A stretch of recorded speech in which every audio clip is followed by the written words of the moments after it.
So you want to publish a new edition of the 19th century classic Frankenstein.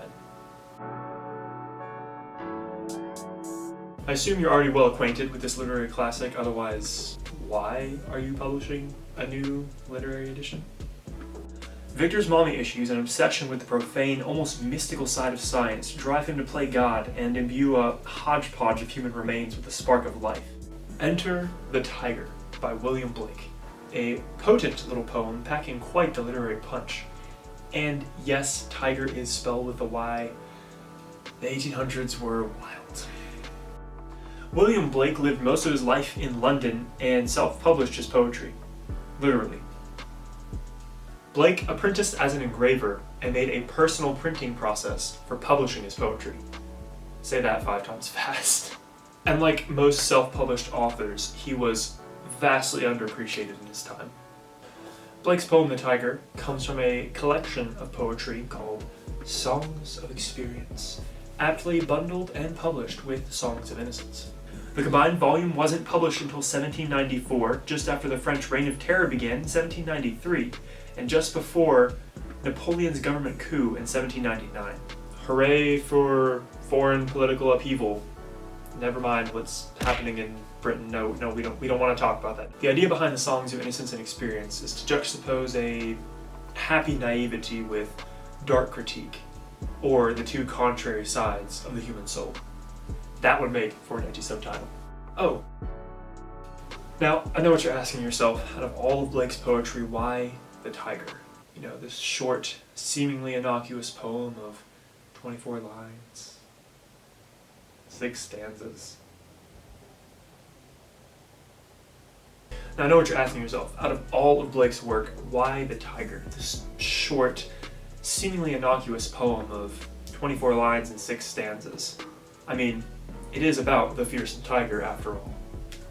Blake says of the beast, "What a mortal hand or eye could frame thy fearful symmetry?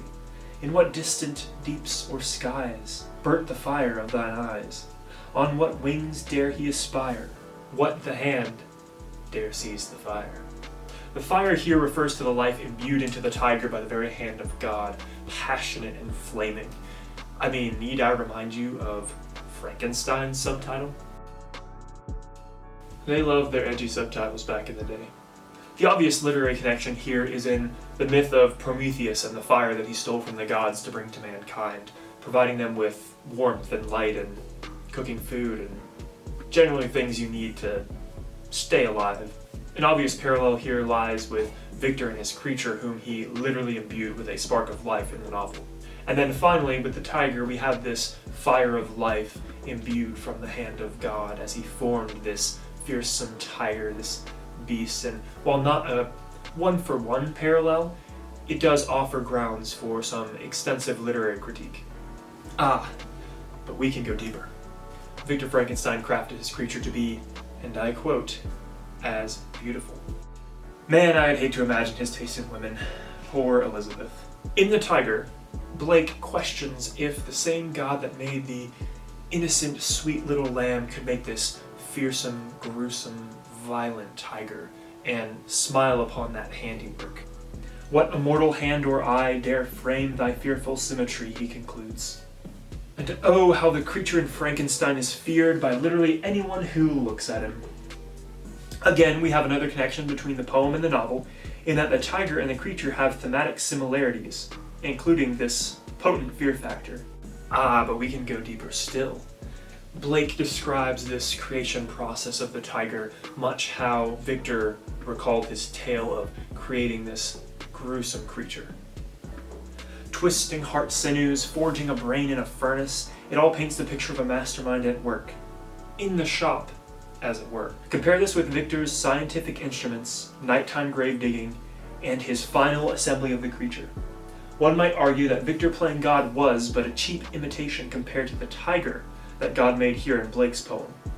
Or one might argue the opposite, seeing as the creature exhibited superhuman attributes, being perhaps better than humans. One can only imagine the depth of literary analysis that is available to you here. These two texts come together in an enriching and supportive way, sharing mutual themes of godlike powers, the fires of life and fearsome creatures. If you wish to publish a smash hit critical edition of Frankenstein, be sure to include William Blake's masterpiece poem. And while you're at it, probably include some cautionary materials as well. There is a way that seems right to man, but its end